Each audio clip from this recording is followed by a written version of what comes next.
Hey team, welcome to my video on the visual artistic representation. So before I begin, I would like to do a land acknowledgement. I would like to acknowledge that we are all on traditional lands of Treaty 4 territory. Treaty 4 is on the original lands of the Cree, Ojibwe, Saulteaux, Dakota, Nakota, Lakota, and homeland of the Métis Nation. But moving forward, my name is Carter Davenport and I am a treaty person. So starting off with question number 1, we got, what is your practice of introducing yourself? What's your treaty story? Typically when I introduce myself, if anybody asks where I'm from, I do say I'm from a colonizer descent. My great-great-grandparents were actually from Norway and Scotland. I would consider myself a treaty person as soon as I was born. As I've gone through my time in university, I feel like I am much more of a treaty person than I ever have before in my life. Moving on to question number 2, we got, who are your ancestors? Explore your theory of relationships between First Nation peoples and Canadians. While having conversations with my colleagues, it's quite interesting kind of to see what background and what area of the world each of us are from. We do have to understand that there is this contrast between the Indigenous peoples and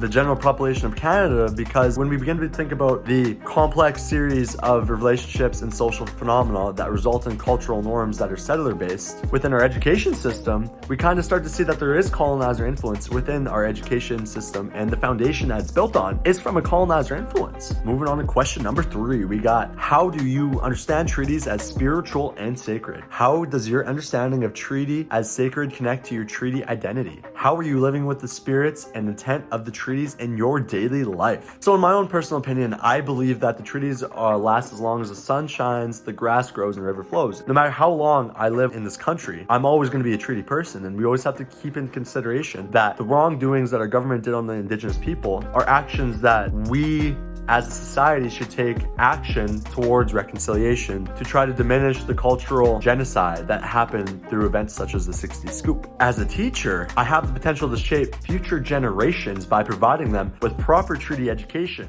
Question number 4, we got, how are you moving artistically toward treaty responsibility? How might you live with various treaty understandings in educational contexts and beyond? In my own personal life, I'm moving toward treaty education in my teaching practices through outdoor education, because I've found that there is a cross-lateral connection between some of the outcomes of outdoor education and some of those of treaty education. And by adopting these learnings through both curriculums, allow for everyone to have a general understanding of what the treaties entail along with what outdoor education entails. Moving on to question number 5, we got, how does your visual representation demonstrate who you think you are in relation to understanding treaties as sacred promises? So for my artistic representation, I actually decided to put a little medicine wheel inside the clock. And for me, why it's so important to include that wheel is because it's in a circle, and circles are a crucial part of Indigenous culture. Starting off in the green section, we have the east portion of the medicine wheel, and what the east portion of the medicine wheel represents is the rising sun, the direction of the birth and rebirth. And many new journeys begin here, because at any time there are always new paths to life. And the reason I decided to put a butterfly coming out of a cocoon is because to me the cocoon represents society within today, and the butterfly is that effort toward reconciliation. And looking at the southern section of the wheel, we decided to choose hands holding wrists is because it shows that strength that we as a society need to have when making these efforts toward reconciliation. We need to work together, because in numbers we get strength.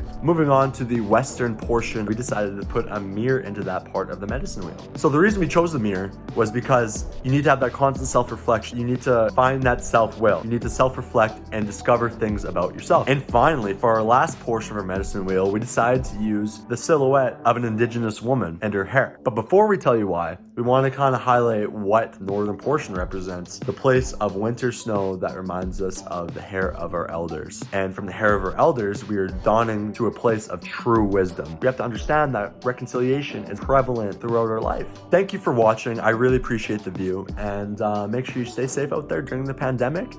Peace out.